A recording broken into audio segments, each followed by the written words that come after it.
everybody. Welcome to the Town of Orange, Connecticut Inland Wetlands and Watercourses Commission. Today is Tuesday, January 8th. We're in the lower level of Town Hall. We have a number of items on the agenda tonight, but however, first I'd like to introduce the members of the Commission. I'm Charles Waskowitz to my left. Rick Miagioni. The other side of the table, please. Jim Ewan. Leslie Giovanelli. Diana Ross. And our staff, Katie and R. Scott Allen. And I'd like to recognize someone special tonight, Jessica, who's here, daughter of Katie, who's here for government civics class, and she's monitoring the group, and hopefully this will enhance her experience tremendously. Thank you. For note, I guess we started at 7:35 p.m. tonight. It says the first order of business is new business, election of officers. This being the new year, and for many of us, we have just sworn in if you needed to be. Pat did that earlier. And I presume what we need to do is determine the officers for this commission. And I'd like to hear some nominations if you so move. I'll make a motion to keep you chair. I'm going to decline that. As you might well know, I'm also going to be resigning from the commission in a short period of time, probably before the next meeting. But thank you very much, Rick. I'd like to entertain other officers or motions for officers. Scott? I'm just wondering that because you are, half of your commission basically is not here, if it's something that should be delayed till the next meeting. That's a good thought. Others, do you feel the same way? Yeah, that's a good idea because we barely have a quorum tonight. So that, Scott, thank you. That's a very good point that I overlooked, and give everyone the opportunity to attend the next meeting and elect the officers. Yeah, thank you. I mean, we're supposed to do it, but I think I think it makes sense that gives everyone a chance. The second item on the agenda tonight is the consideration of two sets of minutes. The first is the November 27th, 2007 minutes. We'll do that first and then do the third item, December 4th minutes. Any comments on the November 27th, 2007 minutes? I believe I had one. Actually, two items. On page 2, excuse me, under the public hearing, where it talks about Mr. Robert Weway, Principal in Professional Engineering, I believe principal should be spelled with the A-L rather than as a principal of merit or something. And then on page 3, I had a question. It's in one of the bullets. It's about 2, 4, 6, maybe the 7th or 8th bullet down, but it's not hard to see what I'm talking about. In uppercase and in bold is the word pending. Why is it in uppercase and bold? Is that something I just didn't remember? Yes. What, Scott? Yeah, we were waiting for a revised site plan for this, so that site plan is pending with the final revision date. That's why the date's not there. Yes. So, okay. Can we approve minutes without that date in there? I suppose you could. Does anybody have any objections to approving them with a pending date? This was a condition of approval of pending the revised site plan, but again, I mean, does that put a dilemma for you at some point if they don't submit promptly or something? We have done this many times in the past. Then I'll leave it as written. That's all I had. Thank you.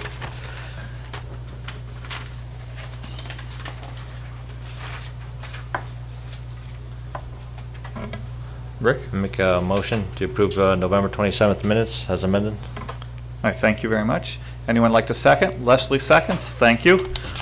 Any other comments or changes? No, hearing none. All those in favor of the minutes as written for November 27th, please say aye. Aye. Any against? No. Abstain? Unanimous. Same thing for December 4th minutes. Special meeting was held. I have no changes to those. Anybody else have any comments or thoughts? No? Entertain a motion, please. Make a motion to approve December 4th minutes. Thank you, Rick. Would someone like to second, please? Second. Leslie seconds that. Thanks very much. Any other thoughts or comments on it? Hearing none. All those in favor of approving the minutes of December 4th, please say aye. Aye. Any opposed? Abstain? Unanimous again. Thank you very much. That brings us to the fourth item of business, which is routine business, and the primary thing there is correspondence. I passed out something that I received by email this week, the Connecticut Land Use Academy in Stamford, Saturday, March 15, 2008. It's a training series developed for local land use commissioners. I'm not familiar with it, but its sponsor is UConn, and I think that's the CLEAR. Isn't that the acronym associated with CLEAR, the Connecticut or the Center for Land Use and Education and Research? So for those who want more information about it, you can get that at our offices here in the town hall, and maybe the commissioners want to attend. Some other correspondence, the Connecticut Environmental Review Teams has a program going on here. I'm not familiar with this one, but I'll pass it around, as will these other pieces of I will pass the other pieces of correspondence around. The Connecticut Federation of Lakes, the New England Interstate Water Pollution and Control Commission publication, Tools for Municipal Officials, and a copy of the Connecticut November-December 2007 Connecticut Wildlife Magazine. For anyone who'd like to see those, certainly you can contact our offices. There is money in the budget for anyone wanting to attend the Land Use Academy. So the training And sessions, training if someone would like session in to March. see the staff, Katie or Scott. Sorry. Any other correspondence? I don't think so. I don't see any new applications for receipt, and no others were for discussion, but we do have item 6 on the agenda, old business, Ravenswood. And perhaps, I don't know if they would like to address the commission tonight. I didn't think there was any need for that, but does someone else need to hear from them? They did, I believe. Mr. Fisk, would you come up, and I just have a question for you. Do you have new materials for us at all? Please come to the podium and state your name for the record. Yes, it's Dean Fisk from Ravenswood Construction. We basically made our presentation a couple weeks ago, a month or so ago, and if this commission doesn't want anything, we don't really have anything new to present. There were some minor changes or additions that we had made, forwarded to Scott, or our engineer forwarded to Scott, so, but nothing directly from us. Okay. Commissioners, anything else that I'm overlooking, or Jim? Yes. I had some questions after reviewing the report that they issued on the last meeting we had. Would you like to address those to Dean or the engineer now?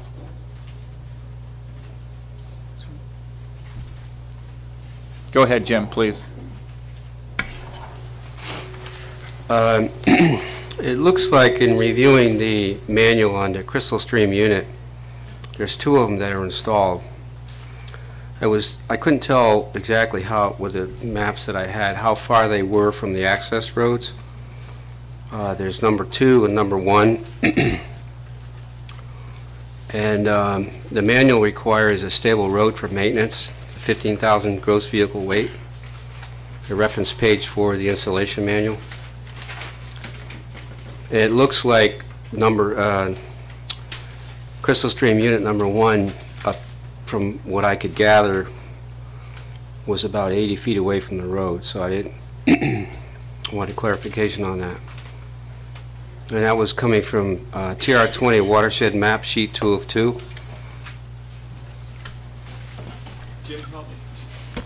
Jim, if you help me, I'm lost. And where are you talking about now? Okay. If you look at sheet 5. From the road. Yeah, I've got 5. Okay, there's 2 Crystal Stream units. These Crystal Stream units are key to the whole, as far as I could tell from the revised plans, were key to any additional runoff going into the wetlands. All right. So they're a purification unit. But I thought you just said something is how many feet from the road? 80? Well, I couldn't tell from the map that I had because I had a reduced map, and now I got this in the mail, and I didn't today, so I haven't had a chance to look at it. Yeah, they're probably 15 feet, 10 feet away from the road. Well, I wanted clarification because the manual says that the truck has to be, the road has to be stable to support 15,000-pound gross vehicle weight. So if it's 20 feet away from the road, how are you going to get to maintain it? Oh, I see your point. All right. That was my point. Tom? Yes, for the record, my name is Tom Daly with Milo Broom, and your points are well taken. Clearly, when we put these structures, we like to put them right against the road, and I know the small-scale plans are fairly hard to read, but we have located the crystal stream structure. One is right here, which is located, I'll show you right on your plans. They're right here. That's 2 or 1? So there's the edge of pavement right there, Okay. and then we have this one here, and that's the edge of pavement right there. Tom, could you point to both of them on the map, so, please? We have Crystal Stream Unit number 2 located here, and I would say it's approximately 3 to 4 feet off of the edge of pavement. Maybe the access manhole may be more in the range of 8 feet off the edge of pavement. But once again, I agree, your comments are well taken. We want to get that truck basically sitting on the road, and they just take that sucker hose and get it right out. Crystal Stream Unit number 1, which is the larger unit, is, I would anticipate, is no more than 10 feet at the most right off the road. So I agree. Some designs you may see where it's way down by the detention basin. That's not the case here. So we have complied with the Crystal Stream's requirements. Okay, I had another question on the drainage from catch basin number 6 goes to Crystal Stream number 2. That's correct? Just check my numbers here. So Yes, it does. Yeah, and I was questioning whether there would be any runoff from the transfer station going into that catch basin and transferring it to the Crystal Stream unit. Primarily 6. The catch basin number 6, which we're discussing, is the one right next to the emergency access drive. I do not anticipate that much water going to that. That particular location was identified by the town engineer because he was concerned about some puddling in there. The primary runoff from the transfer station, I believe, goes more towards catch basin 8. Right now it goes virtually uncontrolled through there and discharges into the wetlands. And you were right, both catch basin 8 and 6 will be routed through the Crystal Stream structure to provide what we're hoping for is some net benefits to the water quality as it's discharging over to that wetland. I had a question on the manual says that the units are to be flushed and jetted before use. Who's going to ensure that, and how is it going to be recorded? Well, it can be done by several ways to do that. I mean, this commission can make some type of conditions of approval that those get incorporated in. The homeowners association will ultimately maintain this storm drainage system. They can either hire Crystal Stream directly. Crystal Stream is fairly unique in the sense that they offer operation and maintenance post-installation. But they are not so complicated that there is other private companies out there, and typically they'll give you a report. If this commission requires that report to be forwarded on to town staff, I don't think Ravenswood has any objections, and we've done that before on other applications. We could almost incorporate that into you know, the homeowner's documents. Yeah, I think Bernie and I we did it on the other project. We incorporate right into the homeowner's document. So when somebody, a prospective purchaser comes in, they know exactly that those type of things are out there and they have to maintain them. I have some other questions that are going along the same lines. Yep. What I'll do is I'll give you all of them and you can answer them. Okay. One of them was would there be a maintenance agreement with Crystal Stream? And if not, who would maintain the units? At this point, it could be Crystal Stream, or there's also many, I mean, with the introduction of a lot of these elements, once that person gets hired, we can forward a letter to the town to say who's been hired, because it'll be ultimately hired by the homeowner association, who is not in effect at this point. We don't know. But like I said, Crystal Stream will offer it, but there's other companies too. Well, I guess what I would say then, that the condition of the approval would be that we would have some mechanism in place prior to approval or condition of approval that would ensure that happened. Okay. And then maintenance of the inspection records, how would the records be audited? I mean, who would have them? Where would they be? How would they know there was an issue? Those are all good points, and I think we've handled those many times on applications where you know that there's an inspection schedule identified on in the plans. I believe it's on the cover sheet, and as condition of your approval, you can make sure that those reports must be sent to the town staff for their record. And also, I would anticipate that whoever, maybe the president of the homeowners association, will also keep some type of ring binder with those reports in place.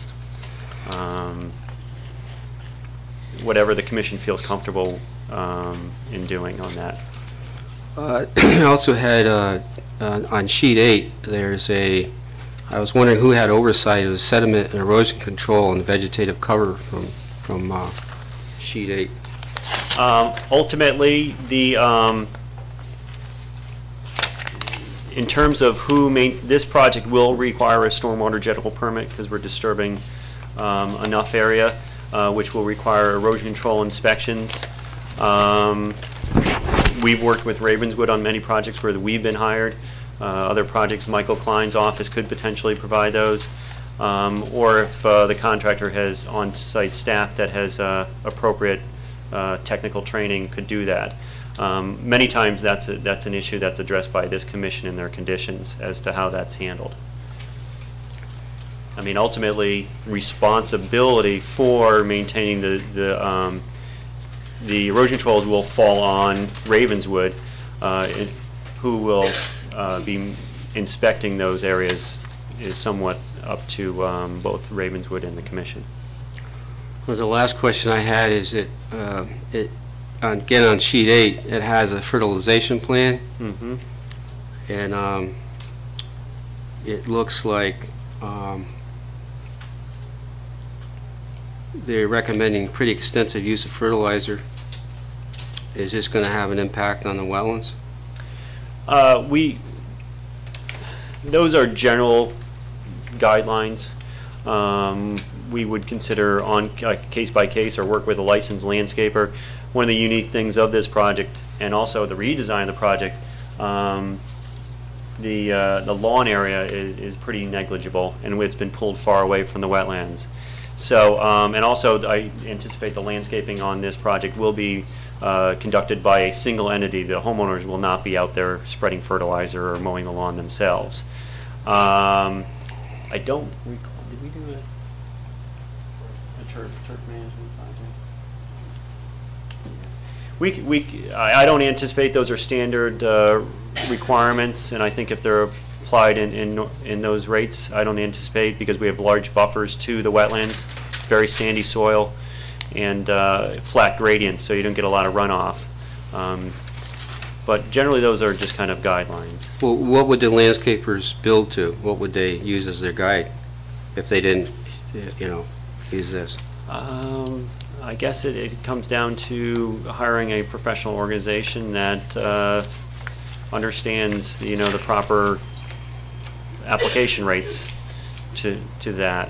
I mean, if the commission is so concerned, as part of the condominium documents, we could incorporate more of a turf management plan, which we've done with, I think we've done with Dean before, which provides more of a detailed outline as to how the lawns and the other landscaped areas would be maintained. And I don't think we have any objection to we've developed those before, and that can be incorporated into the condominium documents. That give the condo more detailed outline as to how to maintain those areas. As I said, what on that sheet is more general. We can provide a more detailed plan. I think UConn also has a kind of a test or a sample program that can be modified for this project. I noted the Department of Transportation manual was dated 2000. Is that the latest manual they're working to? I believe there's a note there. It says 816. I believe that is the most current. It might be the most current English version versus the metric version, but I can check that. That's all I had. Jim, thank you. Rick? What's the grates made out of? Are they stainless steel inside the system? Yeah. They're either stainless steel or aluminum.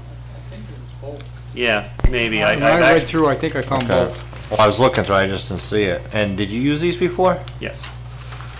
I just built a grate. It seems like all the leaves could just get caught in there, and a lot more maintenance. Yeah, we have, well, but it's better to be maintained in that particular location as opposed to into the basin. Right.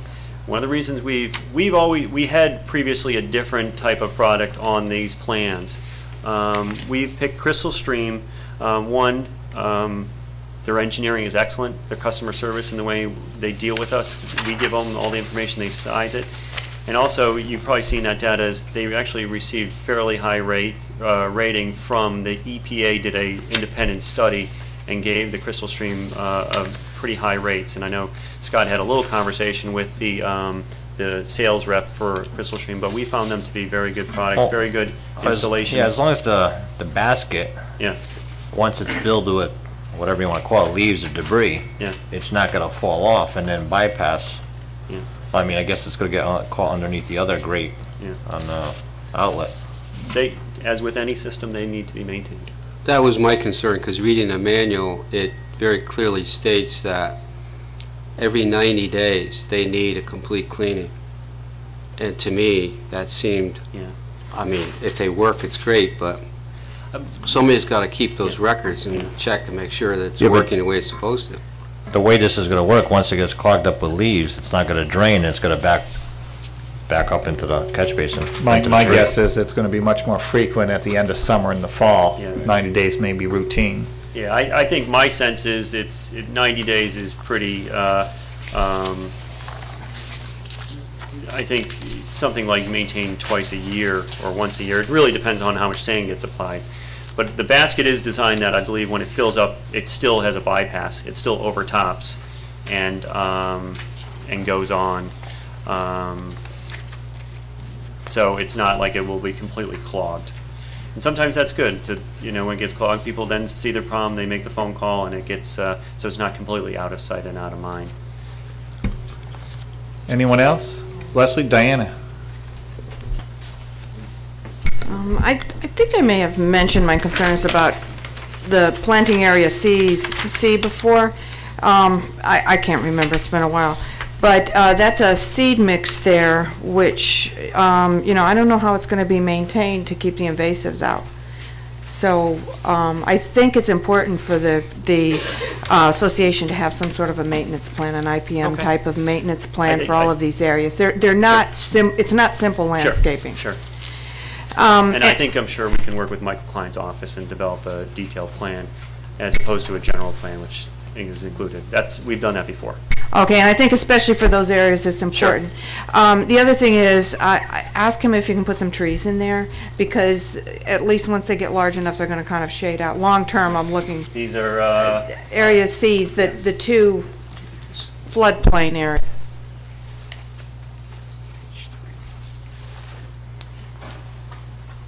Unit description.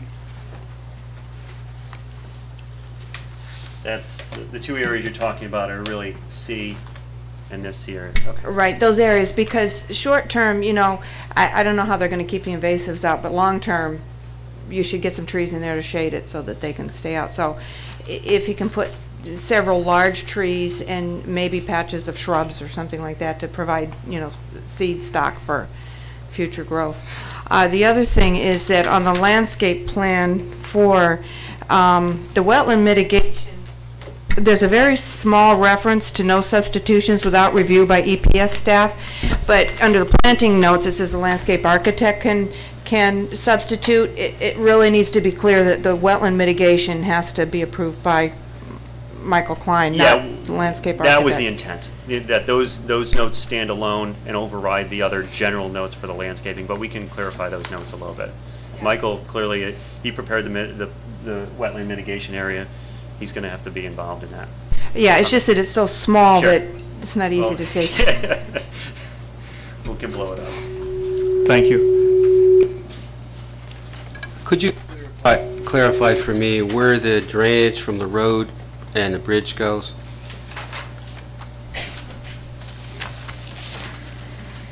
On this plan, the blue outlines the storm drainage systems. We have two drainage systems. We have the northern drainage system, which has 2 catch basins at the entrance. This is just a manhole. 2 more catch basins here. Actually goes around the bridge and has a manhole. That manhole connects to the catch basin that gets the water from the transfer station. Comes around, 2 more catch basins at a low point, goes through the crystal stream, and goes to a dry well that has an overflow that lets the water drain towards the wetland in more of a level or a linear pattern as opposed to a point discharge. We then have a second drainage system. As you recall, we used to have 3 drainage systems. We had a large detention basin back here, which we were able to eliminate and stay away from the wetlands. But we have a drainage system here with catch basins coming down through here, catch basins coming through this area here, once again being routed through a crystal stream structure. This then gets routed through a detention basin designed for the 100-year storm. We've revised this detention basin to include a micro pool at the in the forebay to have some standing water and have a little more retention of sediment. It'll go through a filter berm, and we've also put a berm in it to make for a long travel path of stormwater. The longer the travel path, the better infiltration and plume removal you get. Ultimately, it'll go through an outlet structure, and there's a natural depression on the site in this location. It'll have a discharge, but it'll basically fill that depression and then spill over. In terms of the bridge has no drainage. We're now proposing a wooden, pre-manufactured wooden bridge, and that water just kind of spills off. The bridge will be set dead level, and the water just kind of spills off the bridge for that one small area. Commissioners, anything further? Scott, do you have anything? Is that bridge going to be asphalted? No. You're not going to asphalt it? Please step up, Dean. As far as I know, Scott, it's just a wood slatted bridge. It's not asphalted on top. I mean, there are 2 schools of thought with that as far as long-term maintenance and stability of it. And the only reason I ask is because I know how those scuppers work on the timber bridges, and when there is fresh asphalt on them, of course, several rain events will leach all that oil out of the asphalt down through the scuppers and directly into the watercourse below. The initial plans I saw from the company that was manufacturing the bridge was not going to have it asphalted. Okay. And what, do you recall what? York Bridge Systems. Okay. And my only other comment back to both Jay and Diana is that we have the post-construction operation and maintenance of storm drainage facilities and infrastructure manual. Is that what you were referring to? Where were you picking out the part about the extensive amounts of fertilizer? I didn't. That's on sheet.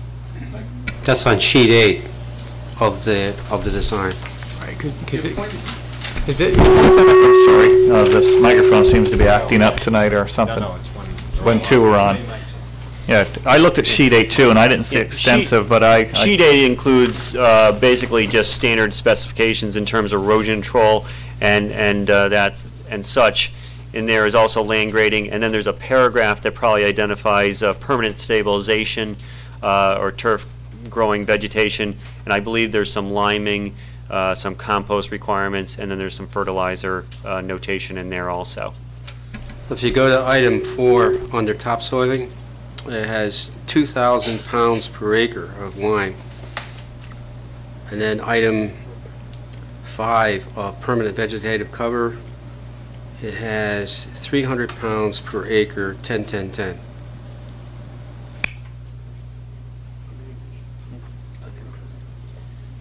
Michael Klein for the record. I'm a wetland scientist and a soil scientist. Believe it or not, most soils in Connecticut could use that much lime every year.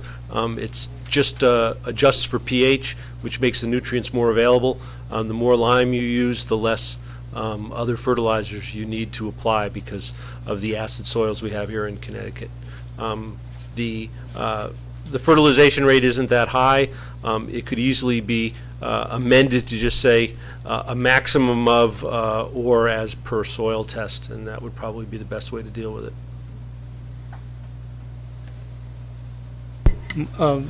Mr. Klein, while you're there, page 3 of the post-construction operation and maintenance of the storm drainage facilities infrastructure, lawn and vegetated areas in bold, vegetated cover shall be maintained on all earth surfaces to minimize soil erosion.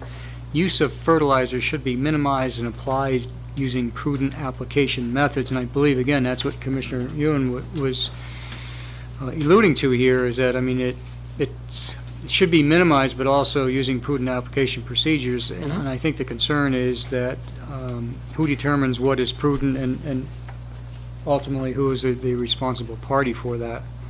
And I'm just, you know, again, with the, as already stated by Mr. Daly, with the very permeable sandy soils out there, we certainly do not want to have this thing be an overload situation right into the groundwater. Agree completely. So is there maybe something a little bit more detailed as far as methodology, or something other than the term fertilizer, possibly organic type fertilizers? I'm only asking. I'm not the expert in that area. Organic really isn't the issue if the concern that the commission has is for nitrogen leaching into the groundwater, which would really only be a concern if it was over applied. I think it can be handled in terms of a soil test, but if you'd need some additional assurances on that, I would suggest that you might want to, again, as a condition of approval, could be that phrase could be modified to say no more than 50% of the nitrogen shall, or at least 50% of the nitrogen shall be slow release nitrogen. And there are a variety of organic and inorganic forms of nitrogen that are slow release, and whether it's organic or not, it really isn't the issue. The issue is whether it's slow release or not. Diana. I think this is really insufficient because we have different areas that need to be treated differently, and that's why I think there should be a comprehensive landscape management IPM type plan that identifies that. The areas like Zone Cs, which should be restored to something more natural, you want to put plants in there that are going to survive, that don't have to be fertilized and limed and that sort of thing. So long term, I wouldn't want to see a landscaper go out there and say, oh, we need to lime all of this. Right. So, and they're not going to know that from this. You know, that's why I think it really needs to be specific to the specific areas. And you know, like I said too, I think we need some trees in there, something that's going to get a head start over the invasive species in the Zone Cs. And then something that will describe the different areas, because you expect it in some of the landscaped areas they're going to want to, you know, put fertilizers on and lime and that sort of thing. But you know, particularly the other areas need to be pulled out of that and treated differently. Absolutely. The intention was not that the areas, the area you've referred to as Zone C, the mitigation area, be handled the same way. That's why there's a different specification and a different plan for that area. But I'm not seeing a sufficient long-term maintenance plan for those areas. That's my concern. Okay. We'd be happy to provide that. And, or for the wetland mitigation area, and also the basins. This doesn't say how to treat the bottom of the basins that I see. Did you see in here? It doesn't say, you know, do you keep that cut? Do you just let it grow? And what I'd be afraid of is when they come out and cut the sides, they're just going to cut the bottom. You know, and it says at least once a year the sides have to be cut down. So I don't know how that's going to be treated. Okay, we can provide some more information. Thank you, Diana. Jay, you're right. I went back and looked and reread some of those permanent vegetation cover and temporary vegetation cover, and had overlooked it earlier. That does seem like a lot. It talks about hundreds of pounds spread over there, so I'm glad Diana as well and Scott spoke up on it. Anything else, commissioners? This may be the last chance you get to talk to these folks for a while. Scott, anything pondering? All kinds of things pondering. I'm just not ready to say anything. All right. Well, thank you, gentlemen. Let the commissioners ponder a little bit more before we go on to the next item here.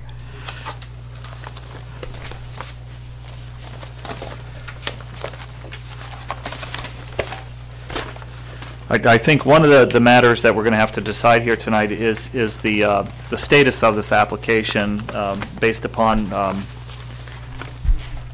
sorry, not the application, but this matter concerning the issues raised and advice we received from council. At this time, I wonder if, Pat, would you like to come up and address us at all? Sure. Well, Please come up to the podium and introduce yourself as well.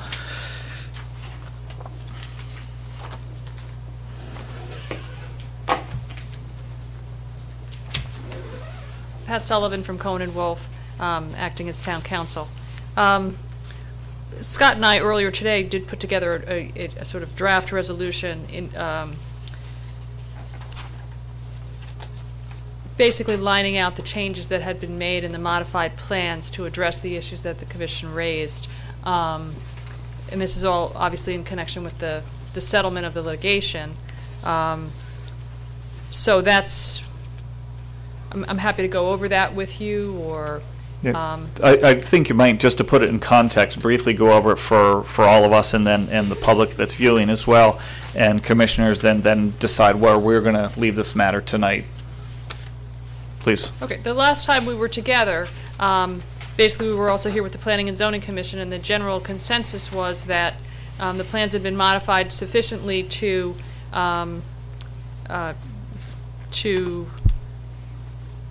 encourage the commissions to settle these matters. There's a Planning and Zoning Commission, affordable housing appeal pending, and there's also an inland wetlands appeal pending.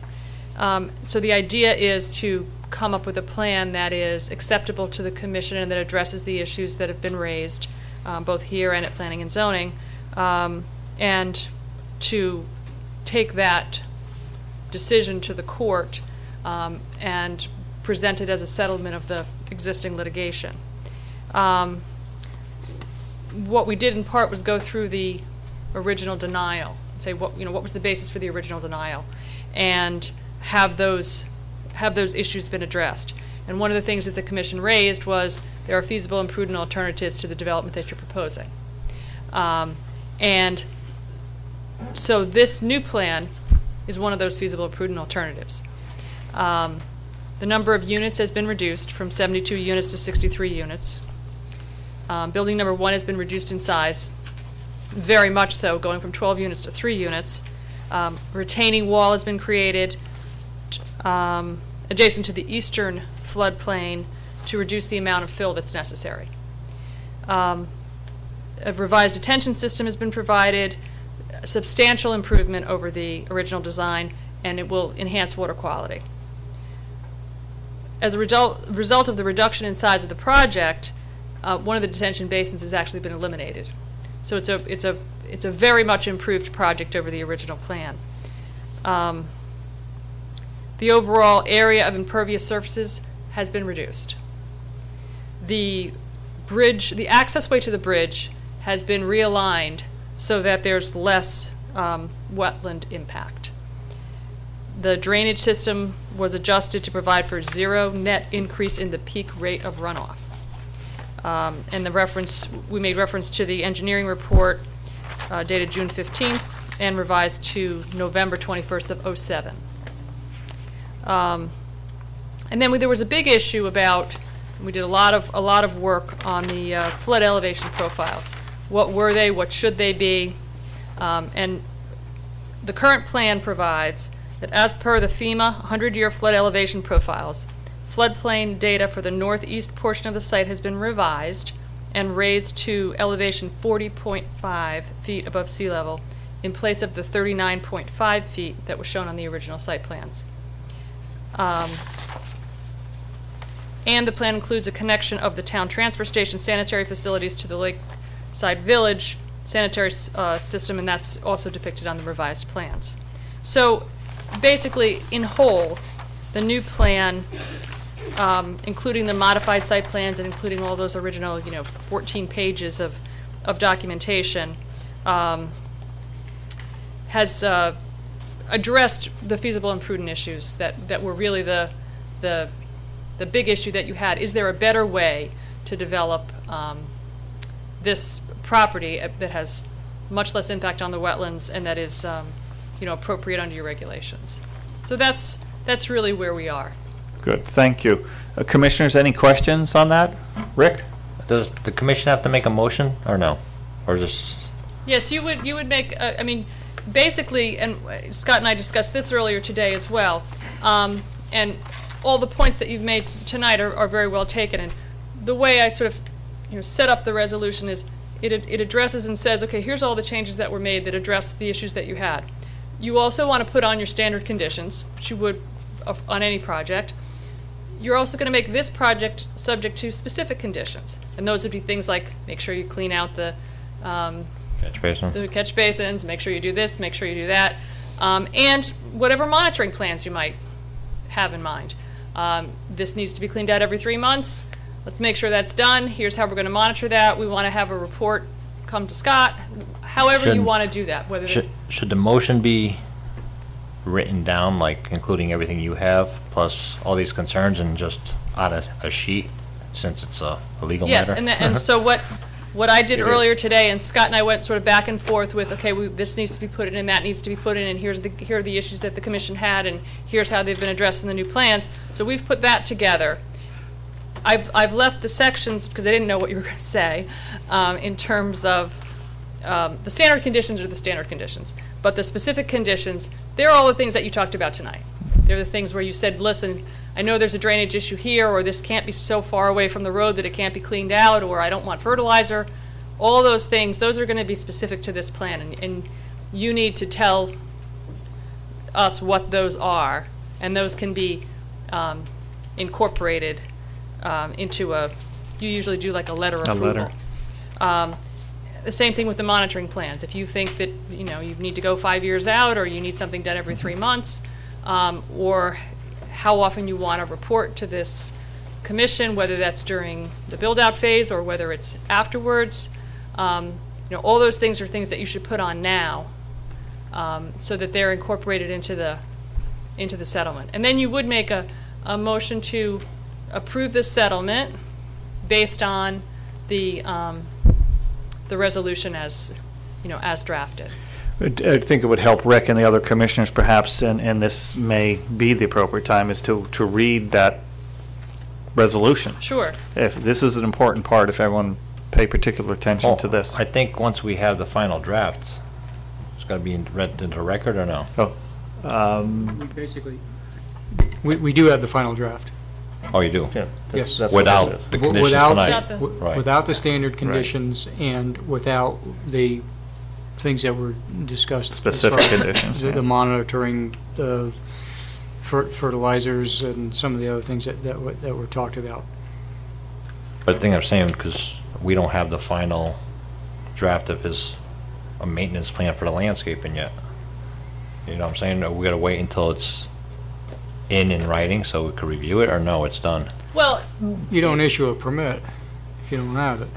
Yeah. And I think one of the things that you can do, and that it's always a little bit of a chicken and egg problem, but what you can do is say, here's the parameters of what we want, and then we're going to leave to staff the absolute every nit and nat of what's going to be approved, or you're going to leave it to a professional. You're going to say, Michael Klein has to review this, because basically what you're doing is he's a professional and his professional integrity is on the line. So that's what you have to work with.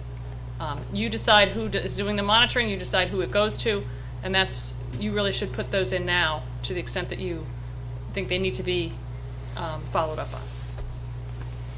Anyone have any thoughts? I'd like to have at least what is considered the final draft of the resolution read to you, so you could hear what that is. Which is what Pat just actually went over. Yeah. I mean, I'm happy to read it to you. I do have a couple of copies. I wasn't sure. There was a few things that were unsettled when I got here in terms of the names of the plans and things like that. So I did make a couple of of changes on my personal draft. But I've got 2 copies if people want to. Go ahead and circulate it to there. Scott, do you want to share one with Rick for a moment?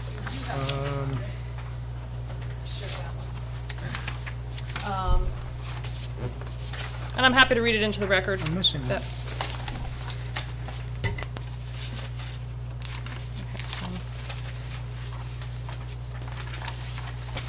Do you have one there, Scott, or let me see what I have here. Did we? No. I left it on my desk. It's on the desk? Okay. You know what? Here's- No, here- I'm here- fine with here's- that already. Here. Third page there. If you just give the commissioners, do you have one to read as well? I have one to read, yes. Oh, please go ahead then, while Okay. they have it in front of them. Ravenswood Construction LLC and Brunswick Holding Corporation, care of Dean Fisk, 677 South Main Street, Cheshire, Connecticut. At its meeting of January 8th, 2008, the Inland Wetland and Watercourses Commission of the Town of Orange voted to approve settlement of the pending appeal titled Ravenswood Construction LLC versus Town of Orange Inland Wetlands and Watercourses Commission, docket number HHB CV 06-500-4088S. The original application was denied by unanimous vote on January 24th, 2006. As a result of negotiations between the parties, the applicants have changed the plans to address the Commission's concerns that resulted in the denial of the application. As a result, the Commission has determined the following. The Commission has determined that the amended plans and the supporting documentation thereto, submitted by the applicants, address the issues raised by the Commission and represent a feasible and prudent alternative to the original plans as required by Article 10, Section 381-44, existence of feasible and prudent alternatives, and Article 10, 381, Section 381-42, evidence of the Orange Inland Wetlands and Watercourses regulations. The Commission recognizes the following major improvements to the original plans. The number of units has been reduced from 72 to 63. Building number 1 has been reduced in size. It now has 3 rather than 12 units.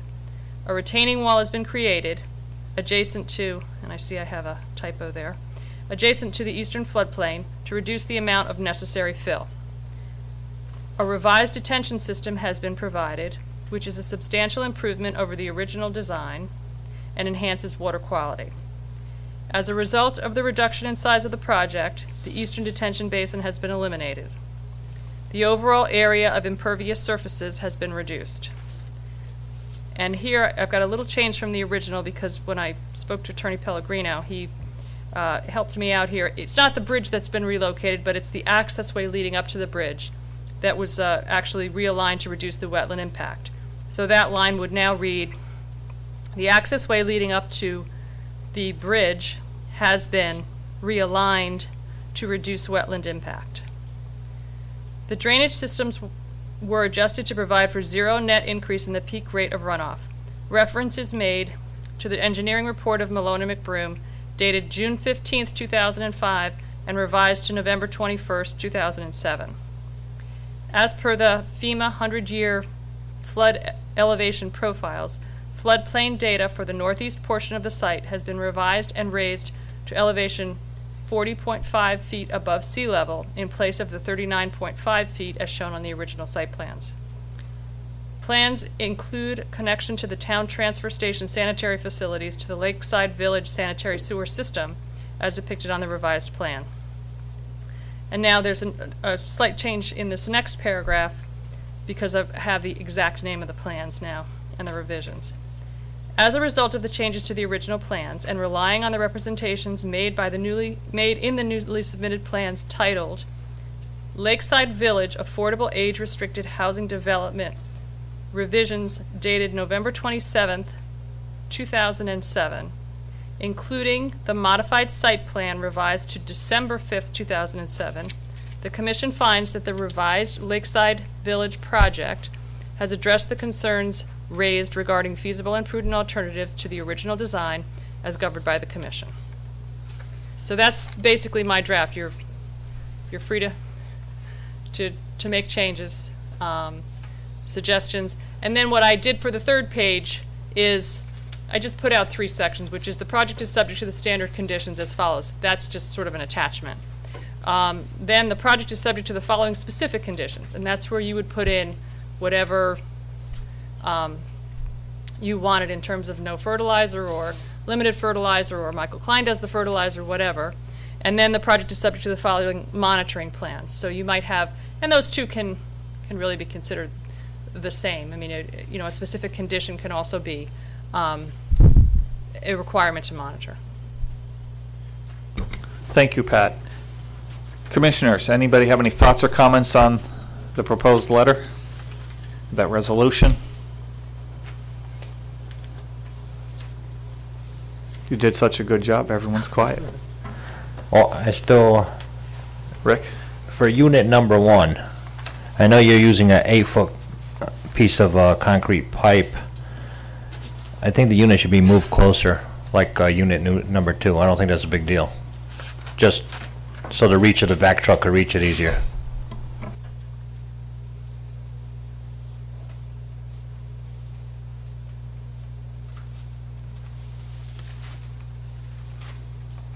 You're saying to move the Crystal Stream unit? Number 1, right now they're using an 8-foot piece of 24-inch pipe, just to reduce that and get it closer to the driveway. Because the tank is 12 feet long, plus the 8-foot pipe is 20 feet away.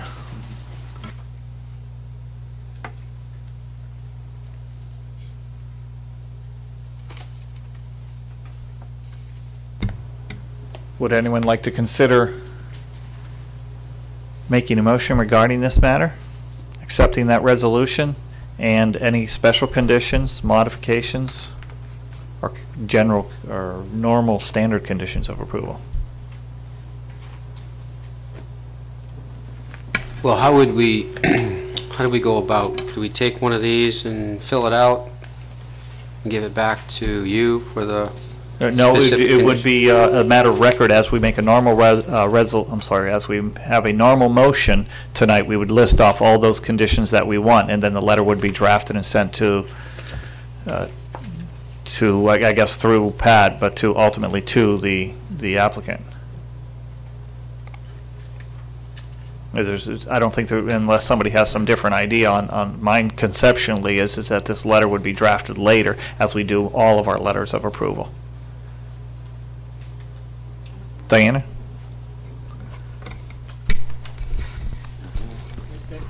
And I just came to mind, the maintenance plan that we were bantering about is something that,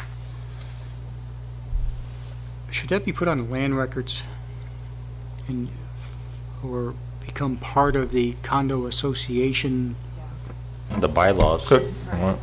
Bernie, do I see you, Bernie Pellegrino? Please come up. There should be the bylaws, no? Condo. It could be in the condominium documents, but let's see what Bernie has to say. Introduce yourself, please. Bernie Pellegrino representing Ravenswood. If we make the maintenance plan and the turf management plan exhibits to the declaration, it would get recorded in the land records. Okay. With the declaration. Very good. Thank you very much. Diana, back to you. She's scribbling that down.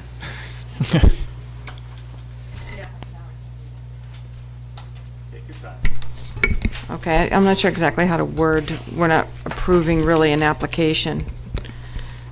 Are there specific words to use for the There's a motion to approval? settle this matter. Right. Okay. Exactly. Take your time. No, really, take your Take time, your because time. we've only been at Yeah. this since 2002. So a couple minutes right now is okay. Well, I just want to make sure I use the right words.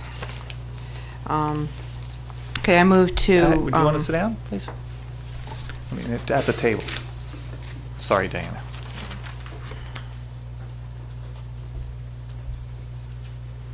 I move to settle this matter and accept the revised plans with the following conditions, and the standard conditions.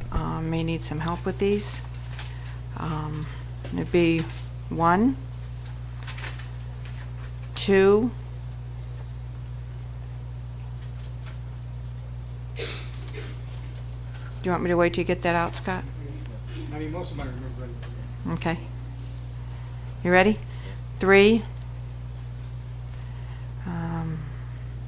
5,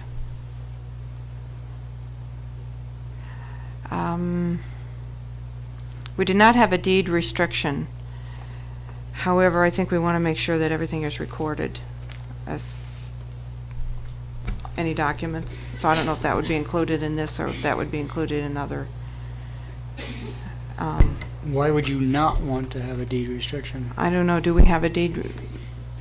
We didn't discuss it, but What would you put in a deed restriction? Yeah, We'd what have would to it be for? specific, yeah. We What just would it don't be do for? because- But the wetlands remain in their natural state, and the indigenous flora and fauna is allowed to remain in its natural habitat and be undisturbed. in the wetlands, just in the wetlands, are you talking about for that? That's our only charge. Okay. Well, the other type, and I don't mean to intrude on your motion, but we've had other deed restrictions recorded or put in regarding limits of disturbance. Mm-hmm. I don't know if you wanted to address that. Well, I think that when we put those in, we should discuss that with the applicant, make sure they're agreeable to it. So, and I don't think we did. Yes. So, okay, so the deed restriction on the wetlands. Should we, that was 6. Do we need 7? For the basins or anything? I would think so. Maintenance? It's your motion. Okay, I'll put that on there, and if anybody doesn't like it, they can tell me to take it off. Let's see. Yeah, I mean, because we'll have to lean on the homeowners association and lean them if Yeah, Okay. it's not done, so yes. okay, 9, 10.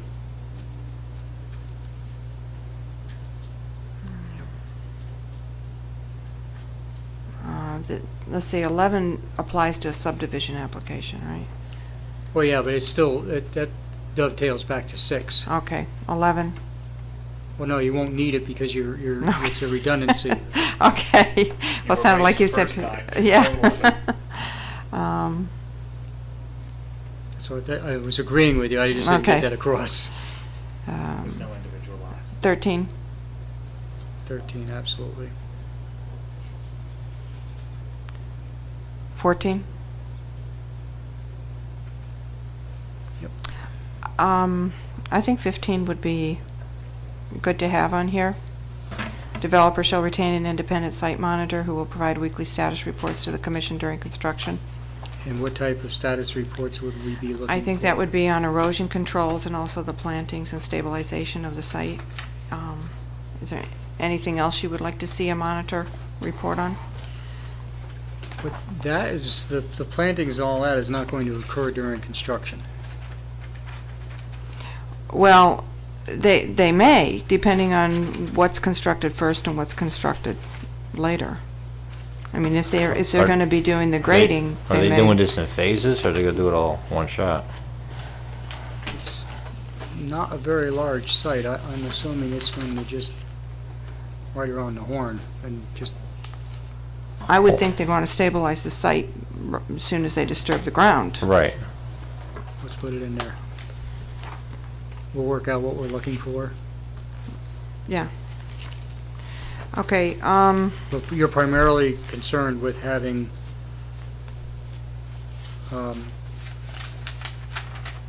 S&E and site stabilization, is that what you're... yeah, that's my primary concern. So on 15 that. will be S&E and site stabilization. Okay, and then other conditions, a long-term maintenance plan for the landscaped areas and the planted areas on the site, based on IPM practices, will be What is that acronym, please? integrated pest management practices will be developed and included as part of the condominium documents and recorded on the land records. Okay. You don't have to, that's somewhat redundant because the documents will be recorded. Well, No, now that you doesn't said hurt. it once, yeah. Yeah, I know. I don't think it hurts to say it again.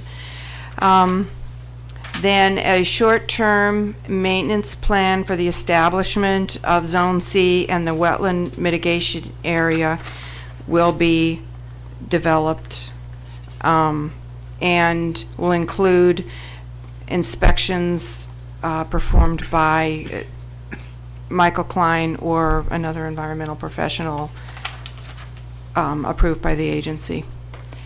And Michael Klein, I just want to leave it open in case Michael Klein can't do it, or another environmental professional approved by the agency will oversee the plantings for the wetland basin, the Zone C areas, and the wetland mitigation area.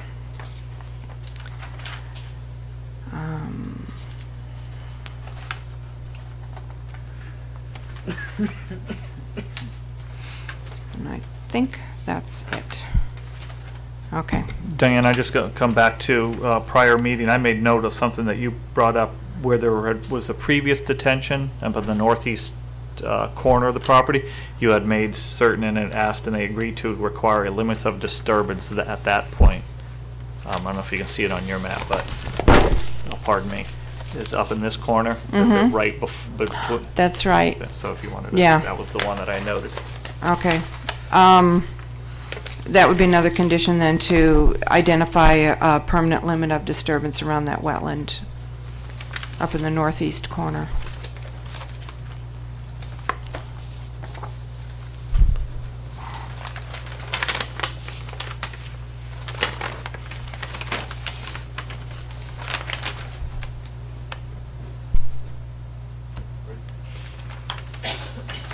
That's it. Thank you. Would someone like to second that motion? Second. Thank you, Rick. Commissioners, we have a motion in front of us. I'd like to take some time to ponder that and discuss it now. Jay? Did we discuss the maintenance of the Crystal Stream units and which be on like a long-term basis? Dan, how you worded that, she did say something, but let's hear a little more about the intent. Of what? The Crystal Stream units.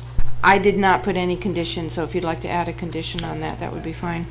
Okay, I'd like to add a specific condition that the Crystal Stream units be monitored by the manufacturer on a recommended basis from them as a consultant.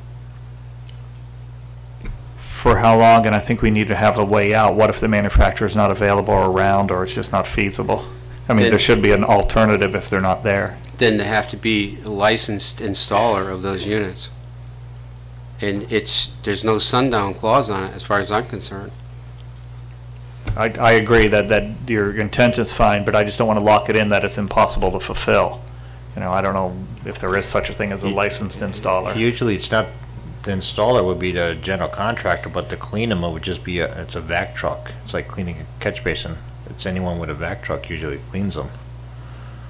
You know, and they would power wash them or whatever, but in the manual that I read on their literature, they have maintenance agreements. Oh yeah, you could have maintenance agreements with the town of Orange to clean them too. It's whoever has a vac truck to suck up the material. Well, maybe they have a maintenance agreement with Crystal Stream, and then it can be passed over to somebody else down the road. Yeah, I was just concerned about the way you have it. I think your intent is right on the mark, Jay. It's just that I don't want to lock them in that it has to be Crystal Stream or some other licensed performer that way they can't hire. But there's somebody should be doing it, yes. Right. Or proved equal, you know. Right. And there should be a reporting method that comes back to Scott or the law enforcement officer as to anything they find wrong with it. I mean, the condo unit could say we did it, but we have no way of knowing. So we have to be able to audit those records and have them report to us either when an inspection takes place, a copy goes to the condo unit, and it comes to us. Scott, you have some thoughts? I know a property management company may be hired by the association, and they should keep records like that, but to the extent that you want to have some administrative burden there, how would you envision that? Well, if we go with our standard conditions of approval, just as a guideline, where, for example, item number 6, prior to the building permit being issued, deed restriction needs to be placed on land records, and the very last sentence of that is that a copy of that restriction shall be submitted to the commission at the same time that it is filed with the town clerk. So you could really basically take the same verbiage almost, and if and when the units are inspected and or cleaned, that inspection report that is given to the condominium association also be given to the town within let's say a 5-day period, and make that a condition of approval. But again, I think we need to be careful here that all of these conditions only apply for as long as our permit is valid. So none of this is going to be in perpetuity unless it gets, again, back onto the land records. And I think Mr. Pellegrino, I believe, addressed that in his comments here, that make it part of, I think it was Exhibit A or whatever, that it then becomes a permanent part of the a permanent condition, rather than a condition only as long as the permit is valid. So I think maybe you might want to tweak the motion a little bit, or the condition of motion a little bit, or even what you're saying there, so that we ensure that all of this is in perpetuity, not just for their license agreement to build this project. Agree. So, and I leave that to your... Diana, do you have any thoughts? That's an important distinction, is a list of conditions of approval just to get the thing accomplished versus those conditions which need to be done 8, 12, 15 years from now that may well, which I think Jay was thinking, just, I know you've got that one that's certainly there. What are you going to do about these crystal units, 10 years from now? Who's going to be looking at them? How's it going to get reported to Scott or his successor? Same thing for any of the conditions you may have had. Is there some distinction you want to make between recording it for a long term in perpetuity? Yeah, the maintenance plan is a long term that needs to be in the records, which is why I stated that. The short term maintenance should probably last about 5 years. And that would be the monitoring and maintenance that Michael Klein would do to make sure that those areas get established. And there's one other thing I would like to add. Another condition is that planting in Zone C will be revised to include several trees and shrub groupings. Not spread all over, but kind of grouped so that they can maintain invasives around it, and this will then help to reestablish some sort of native habitat in there. So yeah, the only thing that I had there really was the long-term IPM, I think. Oh, thank you, Diana. Jim, do you accept that because you had to second that motion? So Well, why couldn't we add that to the long-term maintenance as a specific item? You could say, comma, such as landscape and monitoring of the crystal stream unit. Yeah, good. Well, That's a good solution. I think that could be a second condition of approval, that there would be long-term maintenance of it, and then specify that. And that would be. Everyone agree with that? Yeah. Yeah, I think that's a good solution. Yeah. Just incorporates it right in there. So, any other discussion on this? Jim, were you okay with the other one about the planting in Zone C? Okay, so we have the motion. It's been seconded, and now it's, any discussion on it? And Katie or Scott, if you have any concerns about getting this recorded such that it can be recorded, good.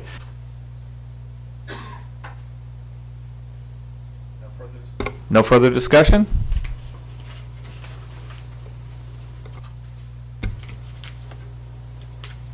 You're a little anxious? Yes, Leslie. Just a question. Would the long-term maintenance, would it make sense to put that as part of the deed restriction? To keep it as long-term, or am I confusing things? It's not a restriction. It's not a restriction. So it's more of it's an action that needs to be in perpetuity rather than a lack of action. In other words, don't do anything in the wetland, but certainly do everything with the stormwater management system. Okay, that's good, thanks.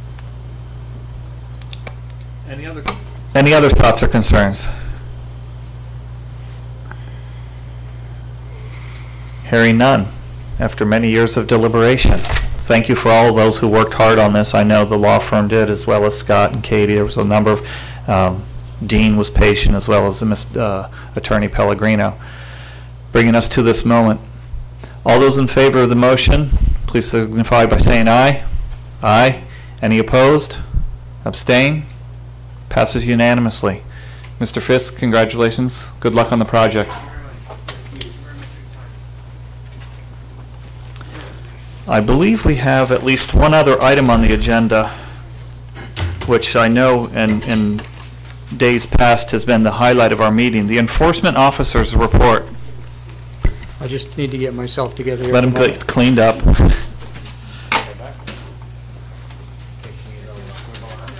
Thank you, Pat. Very much.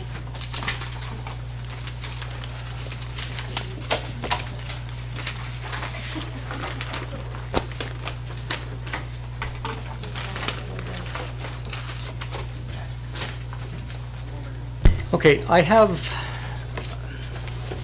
at and I put this under enforcement officer's report only because it was something that's been bantered about the office between Katie and myself for quite some time. But Are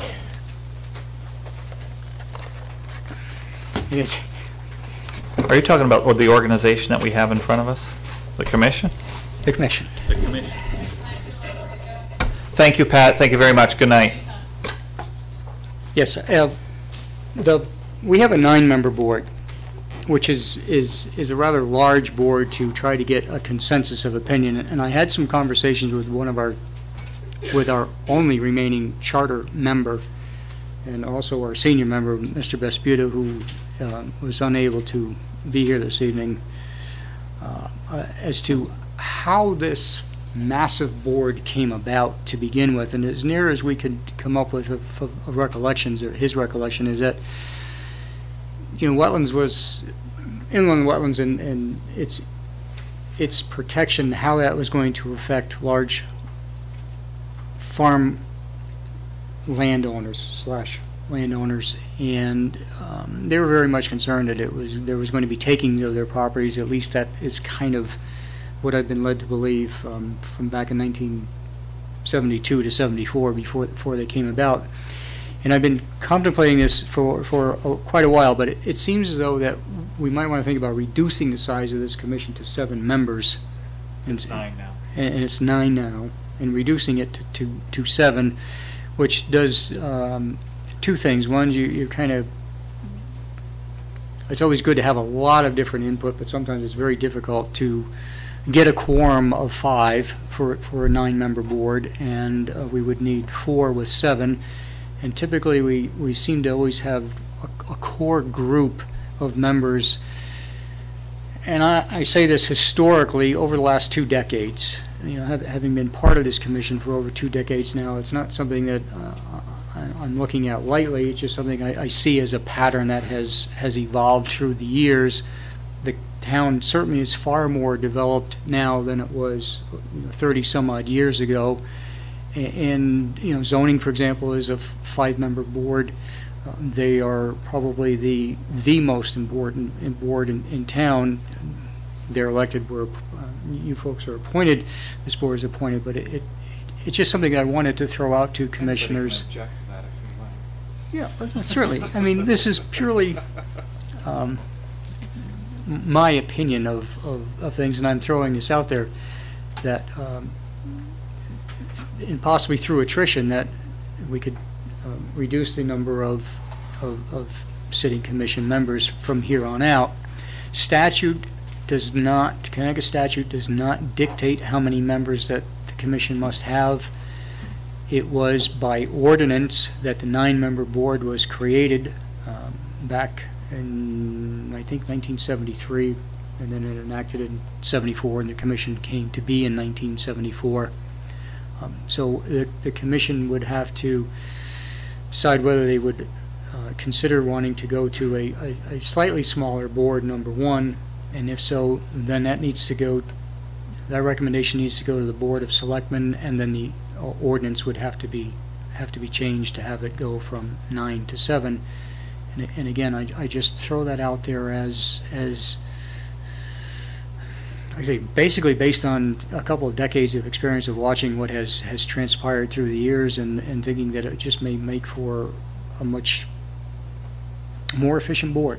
That's what it boils down to, and you can all just hang me now, or you're not going to get hung by me. Yeah, thank you, Scott. You're not going to get hung by me. I think there's benefits to a 9-member board, but there's also this unwieldiness at times as well. But I'd like to hear your thoughts on where you want to take this. No, I think reducing to 7, usually it's only about 6 of us here anyways. I mean, we hardly ever have 9 or 8 people here. So there's unfortunately usually always at least one body missing, but that's tough. You know, we all have busy lives. Leslie, did you have a thought? I thought I saw you reaching for your microphone. I was just thinking that since the town has gotten so much more developed, that you would want to maintain 9 people for that diversity, because I know just myself, I work in Hartford, so a lot of times you'll bring up something that you saw, and it's like, well, I didn't see anything. Of course, I go to work, but before the sun comes up, I come home after it's dark. There are daylight hours. Diana, you have well experienced at these boards. How many do other towns have? You have a sense for that? Yeah, I don't know. I know Branford has 7 with 3 alternates, but I think 7 is fine. It doesn't matter too much to me. I think either is fine. How do the alternates work? Or how does that work out? Some of them come to the meeting. Some of them, I think, have the attitude that they're an alternate, so they don't have to come. So I don't think it's a real benefit to have alternates. Yeah, alternates is not something I would even. I don't think I would consider, because the technical nature really of this commission is such that unless you're on top of it on a regular basis, to have someone come in as an alternate, I think they would just not be up to speed on a regular basis, and really probably would end up having to abstain anyway if they were diligent about wanting to carry out the charge of the commission. Jay, do you have any thoughts, or none come to mind perhaps? No, I don't have any feelings one way or the other. I think 7 would be fine. Do you have any sense from the Board of Selectmen, or did you even talk to them about it yet at all? Passing in the halls or whatever? I did speak with town council first to find out if we could change ordinance number 1, and of course we consulted statute to make sure that, which I'd already done, but we did it again anyway, just that there was nothing that dictated the number. And I did speak with our first selectman, and he felt that it should be brought up to the board, as I am doing now, and get their feelings on it, and see if there was a census of wanting to go forward and make a recommendation that it does go to a 7-member board, and then it would be up to them to act upon it or not. To the extent it goes to a 7-member board, do you think you'll have any more difficulty getting a quorum than you do now? Well, you need 4 instead of 5, and as you can see, we barely made it again this evening with 5. And I believe everybody was reappointed of the 5 members of this commission that were whose terms expired at the end of last year, last month.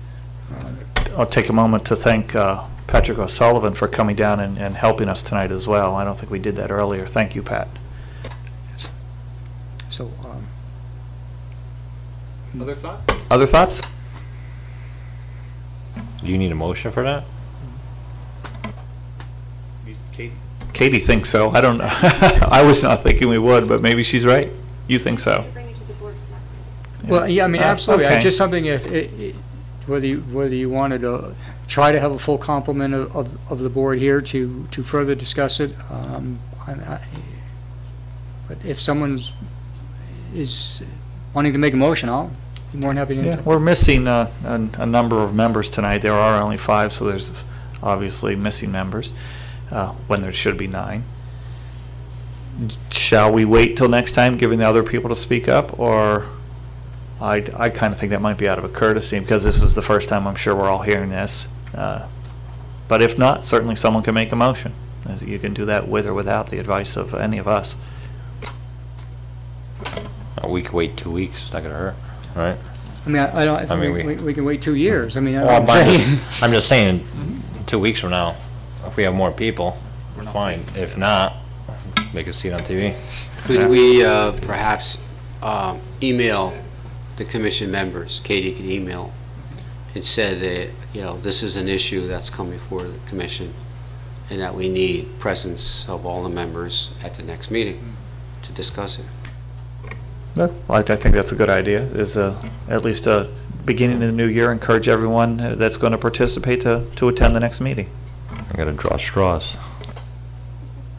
For more than one reason now. Just one mathematical comment. If we reduce the quorum by 1, but we reduce the members by 2, then we have less people for the quorum. I mean, you know what I mean? Yeah, well, It's a dilemma. Because we be reducing the people on the commission who can come by 2, but we'd only be reducing the quorum by 1. mm-hmm. Which, you know, if you're into 5, you'd only have 3. I mean, I understand that, but it seems as though that there has been a historic, again, decades-old pattern, and I say decades-old pattern of typically there's always the, I'm not saying no, everyone else is not dedicated, but they're just time constraints today, especially people with school-age children, etc., and people that travel long distances to work, etc. I did a quick check.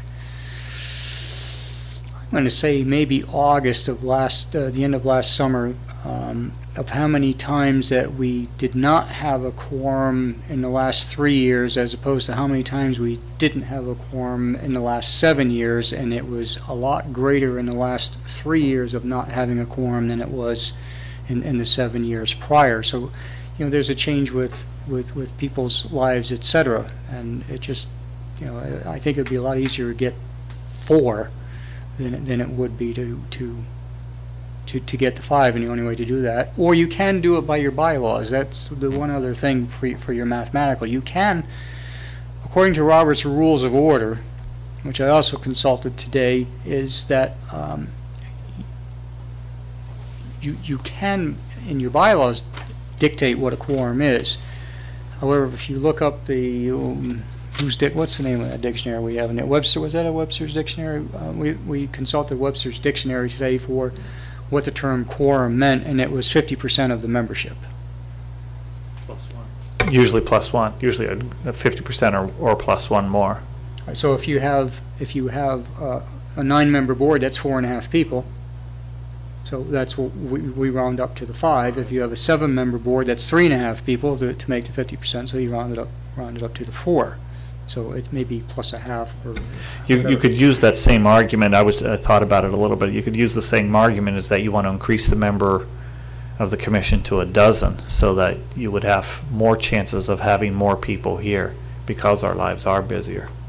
And not that I would encourage that, but let's just say we keep it at 9.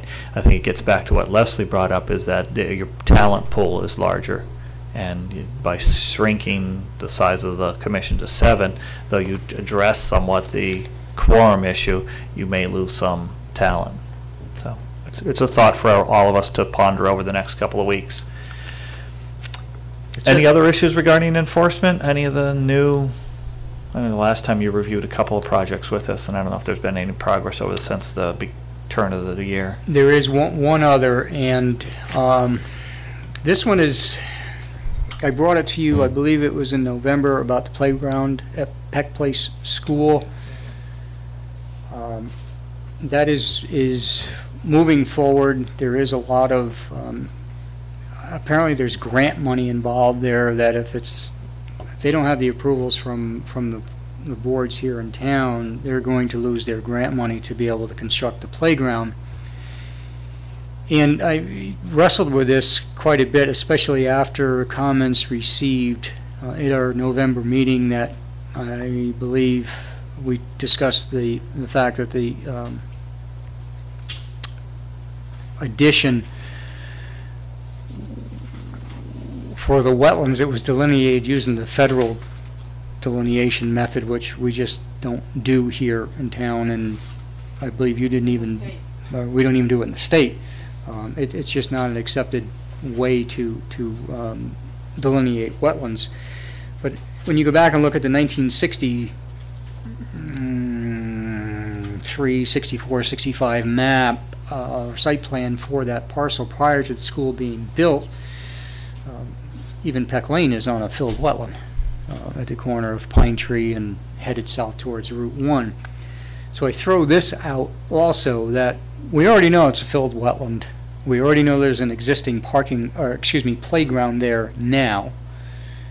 We know there's a high water table, and we know it's sitting on top of, the new addition is sitting out on top of wetland, and we know the existing playground is sitting on top of wetland. Are we going to do any more by having these already known wetlands flagged and say that these children can't have their playground, as opposed to going through the entire process, the Board of Education doing the application, having the soil scientists delineate the what I consider again to be the known wetlands, and then ultimately in the end 3 months later from now say, well, okay, for the kids let's give them their playground because the other one is just totally inadequate and doesn't meet current, I don't know whether ADA or whatever the standards are that have to be met, etc., safety things for what's underneath, you know, wood chips, dirt chips, clay chips, or whatever it is, or that sponge rubber stuff that we have out here, and then find that, okay, yeah, they can have it and find out that they lost their grant money and are not going to be able to go forward anyway. Should we have an opinion about that, I guess, is where I'm headed. Wasn't there also plans about adding onto the parking lot, expanding the parking lot?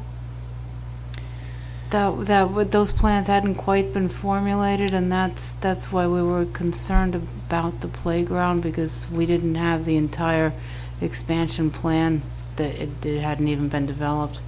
To the best of my knowledge, there is a need for expanded parking, and I have no clue where that is in the mix. Right now, the focus, and again, this playground issue is a PTA issue. It's not a Board of Education issue. The parking situation would be a Board of Education issue. At least that is how I interpret it. But the entire playground is being financed and spearheaded, and all the channels going forward is being done by the PTA or PTO, whatever it's, parent-teacher organization. Have you talked to any of the Board of Ed members at all about it, or did Tim James? Tim James has been involved with the president of the Peck Place PTA, and there has been no negative feedback that I've been made aware of. Yeah, I just thought the way we partially left it, there were a number of issues, but I think the parking was one. But I could separate the two, if you will, projects, that the Board of Ed, if not the town, come to us and at least let us have a little more information about what they had planned to do. I don't think it was so much so that they can't build on what was existing, but to what extent were they going to go beyond what was there. If I have that wrong, I'd just like to know. I can tell you that they cannot go beyond what is there, because the drainage ditch that runs from the corner of Pine Tree and Timber Lane it goes down, it was actually interrupted with the building addition to the school, and that had to be relocated and reestablished. There's also a septic system out there that will not permit the playground to go any further than where it is now on its outer reaches towards the wetlands. What they plan to do is actually bring the playground a lot closer to the addition, which is where it is not now. So they're actually going away from, further away from the wooded wetland as opposed to the grass wetland. Let me put it that way. One thought comes to mind, and Commissioners, please speak up, would be to have the parent-teachers that are involved in this to come forward and give something at an upcoming meeting 2 or 4 weeks from now, if not a full-blown application, at least a presentation, so that you could make, the commissioners could make a determination as to whether or not that is sufficient or they really need to go beyond what we see in their presentation. And I would think that somebody from the Board of Ed ought to be involved, maybe even Tim James himself, just to some sort of acknowledgement that the Board of Ed is supporting this. And that Scott, it looked like to me when we had been out, when I had been out there, that the wetland probably went almost up to the school building where the addition was going, so that pretty much the addition was entirely in wetland. Absolutely. Again, the whole school really is. Right. And so it sounds like if they're going anywhere past the pavement into the grass area, they're probably going into wetland. Would that be true, or are they not going past any pavement? I guess I don't. They're not going past pavement, and they're going towards the addition as opposed to out towards the parking lot. Okay. So they're not going. So if we assume that the wetland goes up to the pavement, then they're all outside. You know, I don't, under pavement, you can't consider that wetland anymore. You know, it's been filled for pavement, so. I think what you're getting at is ultimately what I would like to see and have you consider is just where are these markers going to be? You know, what are the 4 corners of the, or whatever shape it may end up being? Because as I think Scott said, it's not whether or not it's in a wetland. I don't mean to just say that the whole school is, because it may or may not have been, I don't know. But at least there's space there that they want to use, and we had to determine if there is a negative impact or not.